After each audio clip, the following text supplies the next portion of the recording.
The Turner family, Tom, Sarah, and their two children, 10-year-old Emily and 7-year-old Ben, had always dreamed of owning a house in the suburbs. After years of apartment living, they finally found a perfect place, a charming old Victorian house on the outskirts of town. It wasn't new, but it had character, a big yard, and plenty of room for the kids to play. They were ecstatic. Moving day was a flurry of boxes, furniture, and excited chatter. Emily and Ben ran through the empty rooms, claiming their bedrooms and making plans for the treehouse they would build in the backyard. Tom and Sarah, exhausted but happy, started the arduous task of unpacking and settling in. The first few weeks were idyllic. The Turner family explored their new neighborhood, made friends with the neighbors, and started to feel like they truly belonged. The house, with its creaky floors and quirky layout, began to feel like home. But as time went on, strange things started to happen. IT began with noises, unexplained creaks and groans in the middle of the night, whispers that seemed to come from nowhere. At first, they dismissed it as the house settling, old pipes, or just their imaginations running wild. But the noises grew more frequent and more unsettling. Doors would open and close on their own, objects would move from one place to another, and the temperature would drop suddenly in certain rooms. Emily was the first to express her unease. She complained of shadows moving in the corners of her room, and claimed she saw a woman standing in the hallway at night. Ben, too young to fully understand what was happening, started having nightmares and refused to sleep alone.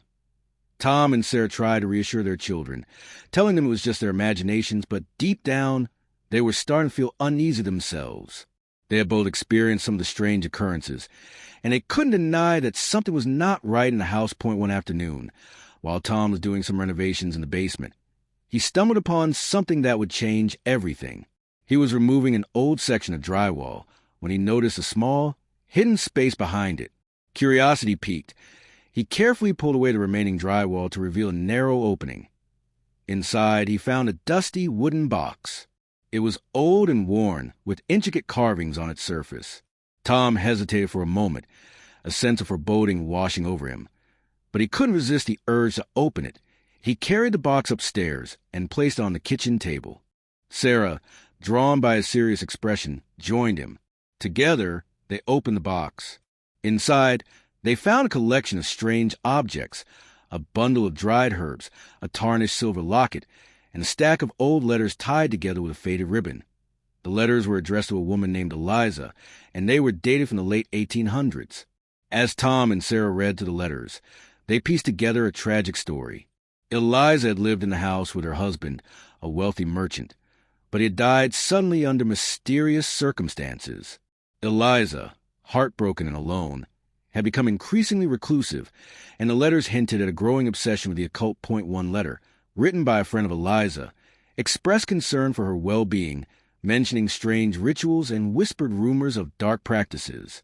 The final letter, written by Eliza herself, was filled with despair and madness.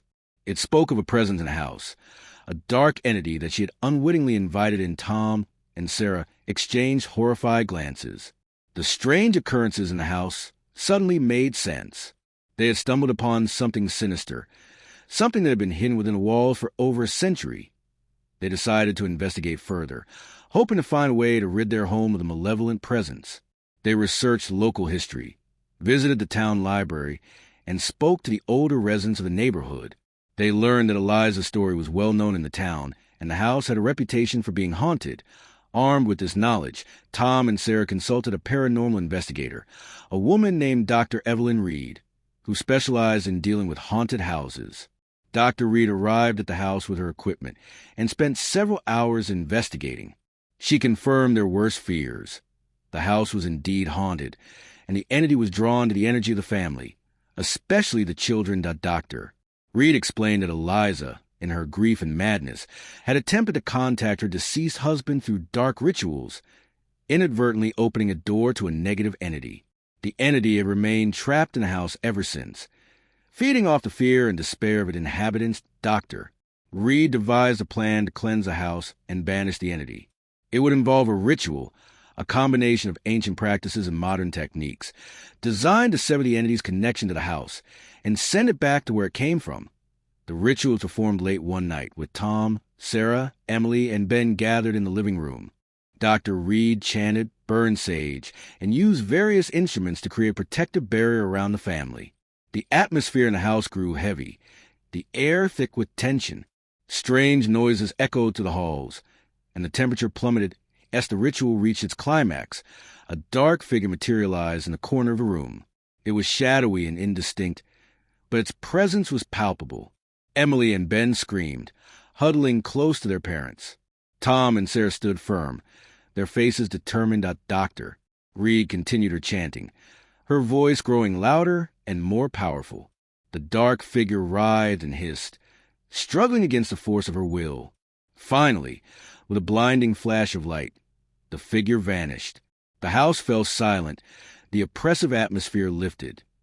The Turner family held their breath, waiting to see if the entity would return.